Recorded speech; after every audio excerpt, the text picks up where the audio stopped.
அன்பர்களே, இன்று செவ்வாய்க்கிழமை சிவகிரி ஸ்ரீ பாலசுப்பிரமணிய சுவாமி திருக்கோவிலுக்கு செல்வோம்.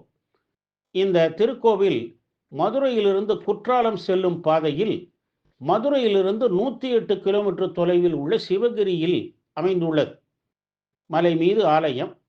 முகப்பெருமான் சூரனை அழித்த பிறகு தெய்வ யானையை மணக்க திருப்பரங்குன்றம் திரும்பிக் கொண்டிருந்தார். முருகனின் தரிசனம் வேண்டி அகத்தியர் அங்கு தவம் செய்து கொண்டிருந்தார். முருகப்பெருமான் வழியில் அகத்தியருக்கு தரிசனம் தந்து முனிவர் விரும்பியபடி இந்த இடத்தில் கோவில் கொண்டார். அதனால் இங்கு கோவில் கட்டப்பெற்றது. இங்கு சிறு குழந்தையாக பாலனாக முருகன் காட்சி தருவதனால் பாலசுப்பிரமணியர் எனப்படுகிறார். அகத்தியருக்கு முருகன் தரிசனம் அளித்த இடத்தில் பாத மண்டபம் உள்ளது. அருகில் சிவலிங்கம் உள்ளது. தட்சிணாமூர்த்தி, திருமால், சண்டிகேஸ்வரர், பைரவர், நவகிரகங்கள், சனி பகவான், அஷ்டபுஜ துர்க்கை, இடும்பன் ஆகிய சன்னதிகள் இங்கு உள்ளன. கோட்டத்தில் லிங்கோத்பவர் உள்ளார். பிரம்மாவும் சண்டிகேஸ்வரரும் எதிரெதிரே உள்ளது இங்கு தனிச்சிறப்பு. மலையின் நடுவில் காளி தேவிக்கு ஒரு சன்னதி உள்ளது. மக்கள் இவளை தங்கள் காவல் தெய்வமாக போற்றி வழிபடுகின்றனர். இவளுக்குத்தான் முதலில் பூஜை செய்யப்படும். பௌர்ணமி நாட்களில் காளிக்கு சிறப்பு வழிபாடுகள் நடைபெறும்.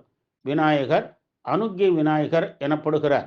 முருகப்பெருமான் நவகிரக முருகப்பெருமான் எனப்படுகிறார். முருகப்பெருமான் தனது தலையில் கிரீடத்துடன் தரிசனம் தருகிறார். கிரக தோஷங்களிலிருந்து பக்தர்கள் விடுபட ராசி சின்னங்களுடன் கூடிய உலோகத் தகடு அவரது பாதத்தில் வைக்கப்பட்டுள்ளது.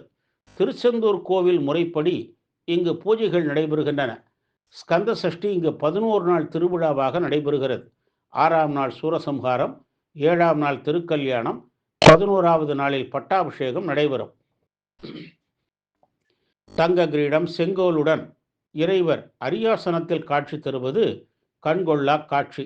பங்குனியில் நடைபெறும் பிரம்மோற்சவம் 6ஆவது நாளில் திருஞான சம்பந்தர் ஞானப்பால் உண்ட விழா நடைபெறும். சிவப்பு சாத்தி, வெள்ளை சாத்தி, பச்சை சாத்தி நடைபெறும். பங்குனி உத்தர நாளில் தீர்த்தபாரி நடைபெறுகிறது.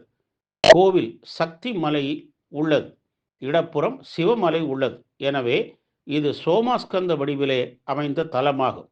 தமிழ் வருடப்பிறப்பு வைகாசி விசாகம், கந்த சஷ்டி, மாசி மகம், கார்த்திகை, மாத சஷ்டி போன்றவை இங்கு விழா நாட்கள். எதிரிகள் பயம் போக்கி இன்ப வாழ்வினை அருளும் சிவகிரி ஸ்ரீ பாலசுப்பிரமணியரை வழிபட்டு நல்லருள் பெறுவோமாக. வெற்றிவேல் வீரவேல்.